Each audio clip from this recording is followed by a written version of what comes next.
Welcome to the Leadership Compass, where we help leaders navigate complexity. I'm Tim. And I'm Hamid, and today we're focusing on Hobart, Tasmania, but through a global lens. We're living through what historian Adam Tooze calls a polycrisis, an interconnected web of global disruptions that interact and amplify each other. For a digital agency in Hobart, these forces are not abstract. They affect who you can hire, what your clients expect, and which technologies you use every day. We're focusing on the two most pressing global issues from this web shaping local realities for a digital agency here in Hobart, Tasmania: AI and automation, and the changing workforce ecosystem. Let's start with AI. McKinsey's 2023 research estimated that generative AI could contribute between USD 2.6 to 4.4 trillion annually to the global economy, fundamentally altering sectors like marketing, software development, and customer engagement.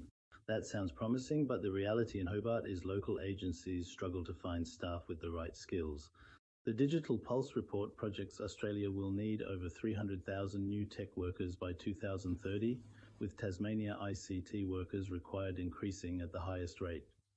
For a city like Hobart, with its population of just over 250,000, that will be challenging. And this is where leadership becomes critical. Adopting AI isn't just about tools, it's about managing disruption.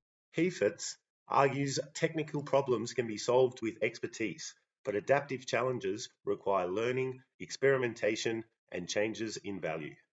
Therefore, leaders can't simply hire an IT consultant and declare AI solved. They need to build adaptive capacity across the team, nurturing curiosity and resilience. They need humility to admit they don't have all the answers, and courage to experiment alongside their teams without complete information. And courage is vital. Ethical leadership requires setting standards for AI use. These tools can reinforce bias or mishandle client data.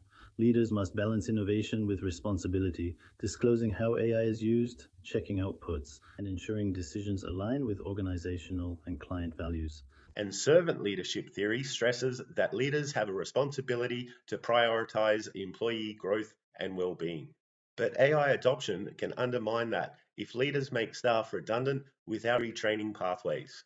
Agencies in Hobart operate in a small labour market. Therefore, terminating employees not only damages morale, but risks reputation in a community where word of mouth is powerful. And that matters because if Hobart agencies fall behind, they risk losing contracts to competitors in Sydney, Melbourne, or overseas, where AI adoption is already mainstream. McKinsey's State of Organizations report highlights that deploying digital technology at scale is now a differentiator for organizational resilience. Let's now shift focus into the workforce itself. Increasingly, traditional work structures are being replaced through ecosystems, a mix of employees, contractors, freelancers, and even AI. De La Bure and Luther highlight leadership is a task of coordinating across boundaries rather than controlling within teams by being curators, collaborators, supporters, and connectors. Leadership needs to ask how to maintain cultural cohesion, ensure rigorous quality assurance, and protect intellectual property and ethical standards when your project team is a fluid, geographically dispersed network of individuals bound by transactional contracts rather than shared organizational identity. And that really resonates in Tasmania. Agencies here often keep a small local nucleus of executives and creatives, but use specialists in Melbourne or Sydney for animation, or freelancers overseas for coding. TalentNet argues that this blended workforce is no longer peripheral, but the operating system of modern organizations. For Hobart agencies, the orchestration challenge is magnified because the local talent pool is limited. Leaders can't just think about hiring, they have to design relationships, processes, and even culture across distance. And compounding this is the fact that Tasmania has the oldest medium age in the country at 42. That means agencies here often draw from a more mature workforce than mainland firms. However, Rudolph and others warn against lazy stereotypes about generational differences. For example, in Hobart, senior creatives may carry deep institutional memory, while young staff bring digital fluency. This may be too simplistic. The leadership challenge is identifying and connecting such strengths rather than letting them clash or be underutilized. which is where mentorship in both directions is vital. Traditional mentoring guides juniors by senior staff, but reverse mentoring, where younger staff teach older colleagues about AI tools or new platforms, keeps the agency innovative. McKinsey's State of Organizations 2023 report calls this kind of two-way capability building a hallmark of future-ready firms. And it isn't just about efficiency, but also inclusion. Australia has been discussing recognition and respect, most recently with the voice referendum. While that didn't pass, it underscores a deeper truth that leadership here can't be separated from issues of representation. Har and others' study of Maori leaders in New Zealand shows how ethical leadership is often grounded in relationality and collective well-being, not just individual performance. For Hobart's digital agencies, that could translate into amplifying First Nation creatives, ensuring women in tech are supported, and designing flexible work for freelancers balancing multiple jobs. This must be supported by redesigning performance metrics to include items such as co-creation, collaboration, and inclusion. AI is the very engine that makes boundaryless work feasible through collaboration tools, automated workflows, and asynchronous coordination. Conversely, a boundaryless ecosystem is the only way for many Tasmanian firms to access the niche AI expertise required for implementation. This convergence represents a strategic inflection point. The core challenge is not the procurement of technology or freelancers, it is the cultivation of organizational and leadership capability to architect and orchestrate this new model of work. Our objective is to build organizations that are simultaneously technologically augmented, strategically porous, and culturally resilient. So, what kind of leadership does this context demand?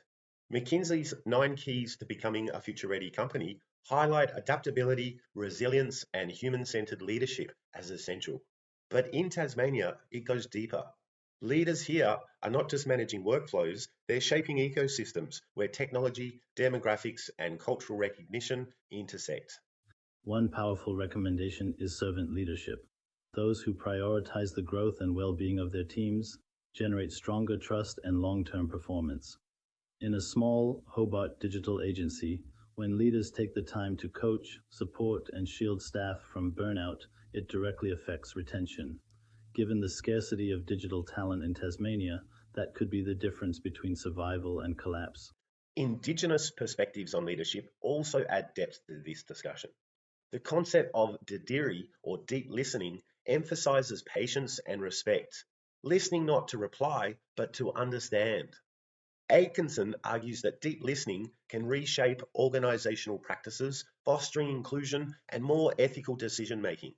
Leaders could apply Didiri during AI adoption by listening carefully to staff concerns, to freelancers about workloads, and to clients about their values and expectations. That type of humility builds trust and enhances transitions. And humility itself is critical. Dr. Goreng makes the case that humble leaders are better at adapting to complexity because they don't pretend to have all the answers. For a small Tasmanian agency, where resources are thin and the future is uncertain, admitting, "I don't know, let's figure this out together," can empower teams to innovate.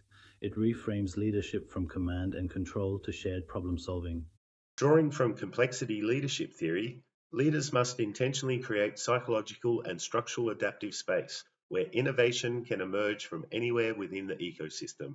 Therefore, mandate and fund protected non-billable time for AI experimentation or new client and workforce strategies, while normalizing mistakes and rewarding curiosity for internal and key external stakeholders. Crucially, you must publicly reward intelligent failures and allocate time for reflection of the lessons derived from them. This builds the participative safety Edmondson and Bransby identified as essential for learning and adaptation, which accelerates learning while growing future leaders. Together, these behaviors give Hobart agencies a roadmap to help leaders navigate the polycrisis with courage and clarity to turn what looks like disruption into a competitive advantage for their teams, their clients, and the broader Tasmanian community. Thank you for joining us on the Leadership Compass. Until next time, keep leading with purpose.